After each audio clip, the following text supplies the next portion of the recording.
S L ടോക്സിന്റെ പുതിയൊരു വീഡിയോയിലേക്ക് എല്ലാവർക്കും സ്വാഗതം. പലപ്പോഴും പലരിലും സംഭവിക്കുന്ന ഒരു കാര്യമാണ് ഈ ബ്രേക്കപ്പ് സംഭവിച്ചു കഴിഞ്ഞിട്ട് അവരുടെ ആ എക്സ് വീണ്ടും അവരുടെ ലൈഫിലേക്ക് തിരികെ വരാം. അതായത് ആ വ്യക്തിയുമായിട്ട് വീണ്ടും ഒരു റിലേഷൻഷിപ്പിലാവുക. പക്ഷെ അതും അധികകാലം നീണ്ടു നിൽക്കുന്നില്ല എന്നുള്ളതാണ്. അതായത് പിന്നെയും ബ്രേക്കപ്പ് സംഭവിക്കുകയാണ്. സോ ഒരേ പേഴ്സൺ ആയിട്ട് തന്നെ വീണ്ടും വീണ്ടും ഇത്തരത്തിൽ ബ്രേക്കപ്പ് സംഭവിക്കുന്നുണ്ടെങ്കിൽ അതിന് കുറച്ച് കാരണങ്ങൾ ഉണ്ടായിരിക്കും. അപ്പൊ ഇത് കാണുന്ന നിങ്ങൾ ഇത്തരത്തിൽ ബ്രേക്കപ്പ് ഒരുപാട് സംഭവിക്കുന്നുണ്ടെങ്കിൽ, അതും സെയിം പേഴ്സൺ ആയിട്ട് തന്നെ ഇത്തരത്തിൽ ബ്രേക്കപ്പ് സംഭവിക്കുന്നുണ്ടെങ്കിൽ അതിന്റെ കാരണങ്ങൾ ഇതൊക്കെയാണെന്നുള്ളത് മനസ്സിലാക്കുക. ദെൻ അതേപോലെ തന്നെ ഈ കാരണങ്ങൾ പിന്നീട് വരാതിരിക്കാനായിട്ട് ശ്രമിക്കുകയും കൂടി ചെയ്യാം. അപ്പൊ നമുക്ക് നോക്കാം എന്തായിരിക്കും സാധാരണയായിട്ട് കാണാറുള്ള റീസൺസ് എന്നുള്ളത്. നമ്മുടെ ഫസ്റ്റ് പോയിന്റ് എന്ന് പറയുന്നത് പറഞ്ഞു തീർത്തിട്ടില്ലാത്ത പ്രോബ്ലംസ് ആണ്. അതായത് ഇപ്പൊ നിങ്ങൾ തമ്മിൽ മുന്നേ റിലേഷൻഷിപ്പിലായിരുന്ന സമയത്ത് തന്നെ ഒരുപാട് പ്രശ്നങ്ങൾ ഉണ്ടായിട്ടുണ്ടാവാം. ആ റിലേഷൻഷിപ്പ് സ്റ്റാർട്ട് ചെയ്തിട്ട് പിന്നെ അങ്ങോട്ട് ഇതുവരെയുള്ള ഒരു സമയം വരെ ഒരുപാട് പ്രോബ്ലംസ് ഉണ്ടായിരിക്കും. പക്ഷെ ഇതൊന്നും തന്നെ നിങ്ങൾ സോൾവ് ചെയ്തിട്ടില്ല എന്നുണ്ടെങ്കിൽ, ഇനിയിപ്പോൾ അഥവാ അപ്പം അത് ഏകദേശം ഒക്കെ ഒന്ന് പറഞ്ഞ് ഒത്തുതീർപ്പാക്കിയെന്നുണ്ടെങ്കിലും കംപ്ലീറ്റ് ആയിട്ടത് മാറിയിട്ടില്ല എന്നുണ്ടെങ്കിൽ വീണ്ടും വീണ്ടും ആ സെയിം കാര്യം തന്നെ പറഞ്ഞുകൊണ്ട് പ്രശ്നങ്ങൾ വരാനുള്ള സാധ്യതയുണ്ട്. ഇപ്പൊ നമ്മളൊരു കാര്യം സംഭവിച്ചു കഴിഞ്ഞാൽ കംപ്ലീറ്റ് ആയിട്ട് അത് പറഞ്ഞ് ഒത്തുതീർപ്പാക്കുകയാണെന്നുണ്ടെങ്കിൽ, അതായത് നമ്മുടെ ഓപ്പോസിറ്റ് നിൽക്കുന്ന പേഴ്സണും ഇത് കുഴപ്പമില്ല, ഇത് കഴിഞ്ഞ ചാപ്റ്റർ ആണ് എന്നുള്ളത് കൃത്യമായും ബോധ്യമാവുകയാണ് എന്നുണ്ടെങ്കിൽ പിന്നീട് ആ കാര്യത്തെക്കുറിച്ച് സംസാരിക്കാൻ ഒരവസരം ഉണ്ടാവില്ല എന്നുള്ളതാണ്. നേരെ മറിച്ച് അതിനെക്കുറിച്ച് കൃത്യമായി നമ്മൾ പറഞ്ഞു തീർത്തിട്ടില്ല എന്നുണ്ടെങ്കിൽ എവിടെയെങ്കിലൊക്കെ ചെറിയ ചെറിയ കാര്യങ്ങൾ പോലും നമ്മൾ പറഞ്ഞ് തീർക്കാൻ ബാക്കിയുണ്ടെങ്കിൽ ഉറപ്പായിട്ടും ആ ഒരു കാര്യത്തെ ചൊല്ലിയിട്ട് വീണ്ടും പ്രശ്നങ്ങൾ വരാമെന്നുള്ളതാണ്. സോ ഒന്നാമതായിട്ട് കാണുന്ന ഒരു കാര്യം എന്ന് പറയുന്നത്, ഇപ്പൊ നിങ്ങൾ ബ്രേക്കപ്പ് സംഭവിച്ചിട്ടുണ്ടെങ്കിൽ ആ ബ്രേക്കപ്പിന്റെ കാര്യം തന്നെ ആയിരിക്കാം, ആ ഒരു കാര്യത്തെക്കുറിച്ച് പറഞ്ഞുകൊണ്ട് തന്നെ ആയിരിക്കാം ചിലപ്പോൾ വീണ്ടും ഈ പ്രശ്നങ്ങൾ വരുന്നതും അത് പിന്നീട് ബ്രേക്കപ്പിലേക്ക് നയിക്കുന്നതും. സോ ഇവിടെ നിങ്ങൾ ചെയ്യേണ്ട കാര്യം എന്ന് പറയുന്നത്, പ്രശ്നങ്ങളെല്ലാം സംഭവിക്കാം, ഏത് റിലേഷൻഷിപ്പിലും ഉണ്ടായിരിക്കാം, പക്ഷെ അത് അപ്പം തന്നെ പറഞ്ഞു തീർക്കാനായിട്ട് ശ്രമിക്കുക എന്നുള്ളതാണ്. അതിന്റെ കറക്റ്റ് സോഴ്സ് എന്താണ്, അല്ലെങ്കിൽ ഇതിന്റെ കറക്റ്റ് ആയിട്ടുള്ള റൂട്ട് കോസ് എന്താണെന്നുള്ളത് മനസ്സിലാക്കി അതിനെ ഒത്തുതീർപ്പാക്കാനായിട്ട് ശ്രമിക്കുക. ഇനി രണ്ടാമത്തെ പോയിന്റ് എന്ന് പറയുന്നത് ട്രസ്റ്റ് ഇഷ്യൂ ആണ്. അതുകൊണ്ട് തന്നെ അറ്റാച്ച്ഡ് ആവാൻ വല്ലാത്ത പേടി ഉണ്ടായിരിക്കും എന്നുള്ളതാണ്. അതായത് ഇപ്പോൾ ബ്രേക്കപ്പ് വന്നു കഴിഞ്ഞു എന്നുണ്ടെങ്കിൽ, അതായത് ആദ്യം നിങ്ങൾ റിലേഷൻഷിപ്പിലായിരുന്നു, പിന്നീട് ബ്രേക്കപ്പ് സംഭവിച്ചു കഴിഞ്ഞാൽ ഉറപ്പായിട്ടും വീണ്ടും നിങ്ങളുമായിട്ട് പാച്ചപ്പ് ആവാൻ ഈ ഒരു പേഴ്സണ് പേടി ഉണ്ടായിരിക്കും. അതായത് ഇനിയിപ്പോൾ വീണ്ടും റിലേഷൻഷിപ്പിലായി കഴിഞ്ഞാൽ എന്നെ വിട്ട് വീണ്ടും പോകുമോ, ഇങ്ങനെയൊക്കെയുള്ള ഒരു ടെൻഷൻ ഉണ്ടായിരിക്കും എന്നുള്ളതാണ്. അതേസമയം തന്നെ ഇങ്ങനെ ബ്രേക്കപ്പ് സംഭവിക്കുമ്പോൾ ചെറിയ രീതിയിലെങ്കിലും ട്രസ്റ്റ് ഇഷ്യൂ അവിടെ വരാനുള്ള സാധ്യതയുണ്ട്. ഇപ്പൊ ഏതൊരു പ്രശ്നമാണെന്നുണ്ടെങ്കിലും, അല്ലെങ്കിൽ ഇപ്പൊ എന്ത് കാരണം കൊണ്ടാണ് നിങ്ങൾ ബ്രേക്കപ്പ് സംഭവിച്ചത് എന്നുണ്ടെങ്കിലും ഇവര് ഇത്തരത്തിൽ ബ്രേക്കപ്പ് ആയിട്ട് പോയി എന്നുള്ളൊരു ചിന്ത വരുന്ന സമയത്ത് ഉറപ്പായിട്ടും ട്രസ്റ്റ് ഇഷ്യൂ എന്ന് പറയുന്ന ഒരു സംഭവം അവിടെ വരാം എന്നുള്ളതാണ്. അങ്ങനെ ട്രസ്റ്റ് ഇഷ്യൂ വരുന്നത് കൊണ്ടാണ് നിങ്ങളുമായിട്ട് അറ്റാച്ച്ഡ് ആവാനായിട്ട് അവർക്ക് വല്ലാത്ത പേടി ഉണ്ടാവുന്നത്, അല്ലെങ്കിൽ അറ്റാച്ച്ഡ് ആവാൻ കഴിയാതെ വരുന്നത്. മീൻസ് ഇങ്ങനെ അറ്റാച്ച്ഡ് ആയി കഴിഞ്ഞാൽ വീണ്ടും ഇവർ എന്നെ വിട്ട് പോകാനുള്ള സാധ്യതയുണ്ട് എന്നുള്ളൊരു തോന്നൽ വരും. അതുകൊണ്ട് തന്നെ ഓവറായിട്ട് ഇവരുമായിട്ട് അറ്റാച്ച്ഡ് ആവരുത്. ഏത് നിമിഷവും പോകാം എന്ന് കരുതി നിങ്ങൾ സ്നേഹിക്കുന്നുണ്ട് തന്നെ ആയിരിക്കും കൃത്യമായിട്ട് ജെന്യുവൻ ആയിട്ടോ നിങ്ങൾ സ്നേഹിക്കാൻ ആ പേഴ്സണെ കഴിയാതെ വരും എന്നുള്ളതാണ്. അപ്പൊ ഇവിടെ രണ്ടാമതായിട്ട് കാണുന്ന ഒരു കാരണം എന്ന് പറയുന്നത് അറ്റാച്ച്ഡ് ആവാൻ ഒരു പേടി, അല്ലെങ്കിൽ അറ്റാച്ച്ഡ് ആവാൻ കഴിയുന്നില്ല എന്നുള്ളതാണ്. ഇങ്ങനെ അറ്റാച്ച്മെന്റ് ഇഷ്യൂ വരുന്നത് കൊണ്ട് തന്നെ വീണ്ടും അവിടെ ബ്രേക്കപ്പ് സംഭവിക്കാം. അതായത് ഇഷ്ടക്കുറവ് വരുന്നുണ്ട് എന്നുള്ള തോന്നൽ വരാനുള്ള സാധ്യതയുണ്ട്.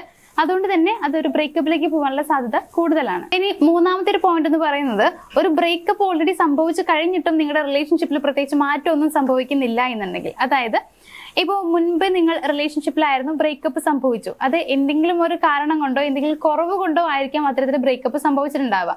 അപ്പൊ വീണ്ടും ഒരു പാച്ചപ്പ് ആവുന്ന സമയത്ത് നിങ്ങളുടെ ഓപ്പോസിറ്റ് നിൽക്കുന്ന പേഴ്സൺ വിചാരിക്കുന്നുണ്ടാവുക മുന്നത്തെ പോലെ ആയിരിക്കില്ല, അതായത് ചിലപ്പോൾ നിങ്ങൾ എന്തെങ്കിലും കുഴപ്പങ്ങൾ ചെയ്തിട്ടുള്ള ഒരാളായിരിക്കാം, അങ്ങനെയൊന്നും ആയിരിക്കില്ല, ഇനി നിങ്ങളുടെ സ്വഭാവത്തിലൊരു മാറ്റം ഉണ്ടാവും, അല്ലെങ്കിൽ റിലേഷൻഷിപ്പ് പഴയ പോലെ ആവില്ല, ഞാൻ ആഗ്രഹിച്ച പോലെ നല്ല രീതിയിലായിരിക്കും ഇനി മുന്നോട്ട് പോകുന്നുണ്ടാവുക എന്നൊക്കെ പ്രതീക്ഷിച്ചിട്ടായിരിക്കാം വീണ്ടും ആ ഒരു റിലേഷൻഷിപ്പിലേക്ക് വരുന്നുണ്ടായിരിക്കാം. പക്ഷെ അങ്ങനെയല്ല അവിടെ സംഭവിക്കുന്നത് എന്നുണ്ടെങ്കിൽ, അതായത് പഴയതുപോലെ തന്നെയാണ്, പ്രത്യേകിച്ച് ഒരു മാറ്റമല്ല, ഒരു ബ്രേക്കപ്പ് സംഭവിച്ചിട്ടോ വിട്ടിട്ടോ പോയിട്ടോ പ്രത്യേകിച്ച് മാറുന്നൊന്നുമില്ല, അതേപോലെ തന്നെയുള്ള സ്വഭാവമാണ് ഇപ്പോഴും കാണിക്കുന്നത് എന്നൊരു തോന്നൽ ഉണ്ടാവുകയാണെങ്കിൽ, അതായത് റിലേഷൻഷിപ്പ് നല്ല രീതിയിൽ പോകാനായിട്ട് പ്രത്യേകിച്ച് ഒന്നും ചെയ്യുന്നൊന്നുമില്ല എന്നൊക്കെ ആ പേഴ്സണ് തോന്നുകയാണെങ്കിൽ അവർ വീണ്ടും നിങ്ങളെ വിട്ടിട്ട് പോകാനുള്ള സാധ്യതയുണ്ട്. അതിപ്പോൾ തിരിച്ചാണെങ്കിലും അങ്ങനെ തന്നെയാണ്. അപ്പൊ നിങ്ങൾക്കിടയിൽ ബ്രേക്കപ്പ് സംഭവിക്കാനുള്ള മറ്റൊരു കാരണം എന്ന് പറയുന്നത് നിങ്ങളുടെ സ്വഭാവത്തിൽ, അല്ലെങ്കിൽ അവരുടെ സ്വഭാവത്തിലൊന്നും പ്രത്യേകിച്ച് മാറ്റമൊന്നും കാണുന്നില്ല. അതായത് റിലേഷൻഷിപ്പ് മുന്നോട്ട് പോകാൻ, ഹെൽത്തി ആൻഡ് ഹാപ്പി ആയിട്ട് പോകാൻ വേണ്ട രീതിയിലുള്ള മാറ്റങ്ങളൊന്നും ഇപ്പോഴും നിങ്ങൾക്ക് സംഭവിച്ചിട്ടില്ല എന്നുണ്ടെങ്കിൽ വീണ്ടും ആ റിലേഷൻഷിപ്പ് ബ്രേക്കപ്പിലേക്ക് പോകാനുള്ള സാധ്യതയുണ്ട്. ഇനി നമ്മുടെ 4th പോയിന്റ് എന്ന് പറയുന്നത് പാസ്റ്റിനെ കീറി മുറിക്കുക എന്നൊക്കെ പറയും. അതായത് ഇപ്പൊ നമ്മള് പണ്ടത്തെ കാര്യങ്ങളൊക്കെ ഇടയ്ക്കിടയ്ക്ക് ഇങ്ങനെ പറഞ്ഞുകൊണ്ടേയിരിക്കുക. അതേപോലെ തന്നെയാണ് പഴയ കാര്യങ്ങൾ പറഞ്ഞ് കുറ്റപ്പെടുത്തുക എന്നുള്ളത്. ഇപ്പൊ ഇതിനൊരു എക്സാമ്പിൾ പറയുകയാണെങ്കിൽ, നിങ്ങൾ ബ്രേക്കപ്പ് സംഭവിച്ചിട്ടുള്ള ആ ഒരു കാര്യം, ഇത് ആരുടെയെങ്കിലും മിസ്റ്റേക്ക് കൊണ്ടായിരിക്കാം അവിടെ ബ്രേക്കപ്പ് സംഭവിച്ചിട്ടുണ്ടാവുക. സോ ആ ഒരു കാര്യത്തെക്കുറിച്ച് തന്നെ വീണ്ടും വീണ്ടും പറഞ്ഞുകൊണ്ടേയിരിക്കുക. ഇപ്പോൾ അവരുടെ ഭാഗത്താണ് ഇത്തരത്തിലൊരു മിസ്റ്റേക്ക് ഉണ്ടായത്, അതിന്റെ പേരിലാണ് നിങ്ങൾ ബ്രേക്കപ്പ് ആയത് എന്നുണ്ടെങ്കിൽ നിങ്ങൾ ആ കാര്യത്തെക്കുറിച്ച് അവരോട് ഇങ്ങനെ പറഞ്ഞ് അവരെ കുറ്റപ്പെടുത്തിക്കൊണ്ടേയിരിക്കുക. നീ അങ്ങനെ ചെയ്തതുകൊണ്ടാണ് അന്ന് ബ്രേക്കപ്പ് സംഭവിച്ചത്, അല്ലെങ്കിൽ നീ അന്ന് അങ്ങനെ ചെയ്തില്ലേ, ഇങ്ങനെയുള്ള കാര്യം നമ്മൾ വീണ്ടും വീണ്ടും പറയാ, ഓരോ കാര്യത്തിനും മാനിപ്പുലേറ്റ് ചെയ്യുക. ഇങ്ങനെയുള്ള പ്രശ്നങ്ങളൊക്കെ വരുന്ന സമയത്തും വീണ്ടും ആ റിലേഷൻഷിപ്പിൽ അവർക്ക് മടുപ്പുണ്ടാവാനുള്ള സാധ്യതയുണ്ട്. അതായത് ഒരു കഴിഞ്ഞ കാര്യത്തെക്കുറിച്ച് തന്നെ എപ്പോഴും പറഞ്ഞുകൊണ്ടിരിക്കുകയാണ്, അത് അന്ന് ചെയ്തൊരു മിസ്റ്റേക്കാണ്, സോ അതുകൊണ്ട് അവിടെ പ്രശ്നങ്ങൾ സംഭവിച്ചു, പക്ഷെ അതെല്ലാം ഓക്കെ ആയിട്ടാണ് ഇപ്പൊ റിലേഷൻഷിപ്പിലേക്ക് വന്നിട്ടുള്ളത്. പക്ഷെ വീണ്ടും ആ കാര്യത്തെക്കുറിച്ച് തന്നെയാണ് പറയുന്നത് എന്ന് അവർക്ക് തോന്നാം എന്നുള്ളതാണ്. അങ്ങനെ തോന്നിക്കഴിഞ്ഞാലും അവിടെ ബ്രേക്കപ്പ് സംഭവിക്കാം. അതായത് അവർക്ക് റിലേഷൻഷിപ്പിനോട് വല്ലാത്തൊരു ഇഷ്ടക്കുറവ് തോന്നാനുള്ള സാധ്യതയുണ്ട്. സോ അത് നിങ്ങൾക്കിടയിൽ ഗ്യാപ്പ് കൂടാനുള്ള ചാൻസ് ഉണ്ടാക്കുന്നുണ്ട്. അങ്ങനെ ഗ്യാപ്പ് കൂടി കഴിഞ്ഞാൽ ഉറപ്പായിട്ട് നമുക്ക് ആ റിലേഷൻഷിപ്പിൽ നിൽക്കാൻ കഴിയില്ല എന്നുള്ളതാണ്. അപ്പൊ അവിടെയും അറ്റാച്ച്ഡ് ആവാനുള്ള ഒരു പ്രശ്നം സംഭവിക്കാം. അങ്ങനെ വരുമ്പോഴും നിങ്ങളോടുള്ള സ്നേഹക്കുറവ് സംഭവിക്കാം. അപ്പോൾ അതും ബ്രേക്കപ്പിലേക്ക് കൊണ്ടുപോകാം എന്നുള്ളതാണ്. അപ്പൊ ഇവിടെ നിങ്ങൾ ചെയ്യേണ്ടത് പാസ്റ്റിലെ കാര്യങ്ങൾ പറയാതിരിക്കുക, അല്ലെങ്കിൽ എപ്പോഴും അവരെ കുറ്റപ്പെടുത്തുന്ന ശീലമുണ്ടെങ്കിൽ അത് മാറ്റി നിർത്തുക എന്നുള്ളതാണ്. അപ്പൊ ഇത്രയും കാര്യങ്ങളാണ് സാധാരണ നമ്മൾ ഈ ഒരു ബ്രേക്കപ്പിൽ, അതായത് ബ്രേക്കപ്പ് എന്ന് പറയുമ്പോൾ ഫസ്റ്റ് ടൈം ബ്രേക്കപ്പ് എന്ന് പറയുന്നില്ല, പക്ഷെ ആ സെയിം പേഴ്സണുമായിട്ട് 2-3 പ്രാവശ്യമൊക്കെ ആ റിലേഷൻഷിപ്പ് വീണ്ടും പാച്ചപ്പായി വീണ്ടും ബ്രേക്കപ്പ് ആയി പോകുന്ന ആളുകളുണ്ട്. അപ്പൊ അവർക്കിടയിൽ കാണുന്ന ഒരു കാര്യം ഇതാണ്. അപ്പോൾ ഇങ്ങനെ പോകുന്ന ആളുകളൊക്കെ ആണെങ്കിൽ, അതായത് നിങ്ങളുടെ മിസ്റ്റേക്ക് കൊണ്ടാണ് വീണ്ടും വീണ്ടും അവിടെ ബ്രേക്കപ്പ് സംഭവിക്കുന്നത് എന്നുണ്ടെങ്കിൽ നിങ്ങളോടൊരു കാര്യം പറയാനുണ്ട്. ഇപ്പൊ നമുക്ക് ഒരു പ്രാവശ്യം റിലേഷൻഷിപ്പ് ആയിട്ട് ബ്രേക്കപ്പ് സംഭവിച്ചു, ദെൻ വീണ്ടും ആ റിലേഷൻഷിപ്പ് നമ്മുടെ ലൈഫിലേക്ക് തിരികെ വരികയാണെങ്കിൽ നിങ്ങൾ മനസ്സിലാക്കുക, നമുക്ക് കിട്ടിയിട്ടുള്ള നല്ലൊരു സെക്കൻഡ് ചാൻസ് ആണ്. സോ നമുക്ക് 1-2 പ്രാവശ്യം മിസ്റ്റേക്കുകൾ സംഭവിക്കാം, അതുകൊണ്ട് നമ്മുടെ കയ്യിൽ നിന്ന് പലതും നഷ്ടപ്പെടാം. പക്ഷെ 3ാമത്തെ പ്രാവശ്യം നമ്മൾ അതേപോലെ തന്നെ ഒരു മാറ്റവും ഇല്ലാതെ നമ്മുടെ മിസ്റ്റേക്ക് കൊണ്ട് തന്നെയാണ് അവിടെ വീണ്ടും നമുക്ക് വല്ല നഷ്ടവും സംഭവിക്കുന്നത് എന്നുണ്ടെങ്കിൽ അത് നമുക്ക് മറ്റാരെയും പറഞ്ഞിട്ട് കാര്യമില്ല. അത് നഷ്ടം തന്നെയാണ്, പിന്നീട് നമുക്ക് അത് തിരിച്ചു കിട്ടണം എന്നില്ല.